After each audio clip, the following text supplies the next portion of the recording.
Right, what was the action? What was the game? What's happening? What's happening in the World Cup? What's happening right now is that we are in the group stage and it's really going to be banger. It's really going to be hot because what we're expecting would be something that will be so exciting.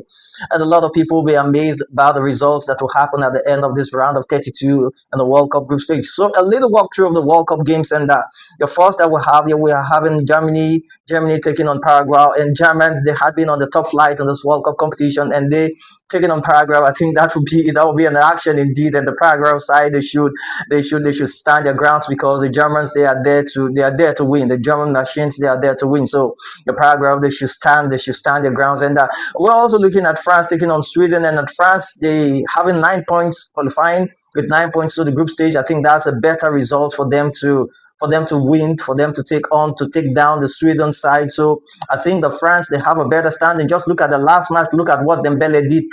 Three goals in a single game. You can imagine that's an hat trick. And they have players like Dembele. They have Mbappe and they have some exciting presence there. So I really believe that the German side, they really do good. They really do well in this group stage. So looking at South Africa taking on Canada, I would say that both teams, they were struggling in the they were struggling in the first game, the group stage games. They struggled a lot, and they two now playing together, the host country playing with South Africa. I think that I wish them well, but let's still expect something good coming out from that game. Anybody can win.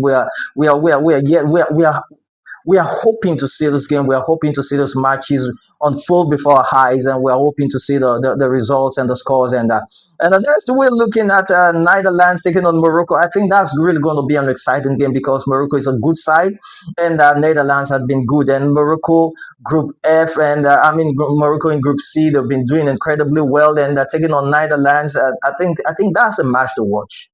That's really a good match to watch.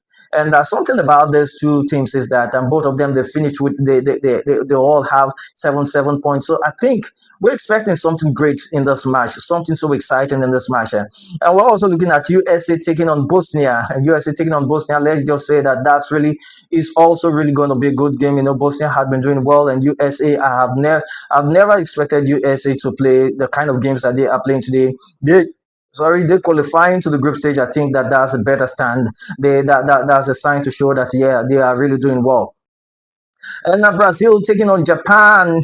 That's really going to be something hot because Japan in this World Cup competition, man, they are running up down. They are not slowing down. They are always there, hitting the field back to back, and they're taking on Brazil. I think that that's really going to be an exciting game to watch as well. So let's be hopeful and let's see who the winner is going to be. And Ivory Coast taking on Norway. I think that's really going to be a great game as well. That's really going to be a great game as well. You know, there's a World Cup competition that despite the fact that I'm an African, I'm also not taking sides. But I really wish that Ivory Coast would make it out. I really wish that Ivory Coast would make it out. And looking at Argentina and Cape Verde, Argentina and Cape Verde, the Argentine team, they've been doing great. They've been doing great in this World Cup competition, and they're taking on Cape Verde. I think that Cape Verde should just give their best. They should just try. Cape Verde should just try. And looking at Egypt taking on Australia, I think that's also going to be a great game. So these are the fixtures so far in the round of 32, and we are still waiting for the rest teams to play so that we'll see the next fixtures that are coming up. So just stay tuned for more sports updates. And to say, have you been watching the World Cup competition? If you're not, give me a thumbs up and let me give you some pretty good advice. We are out for now.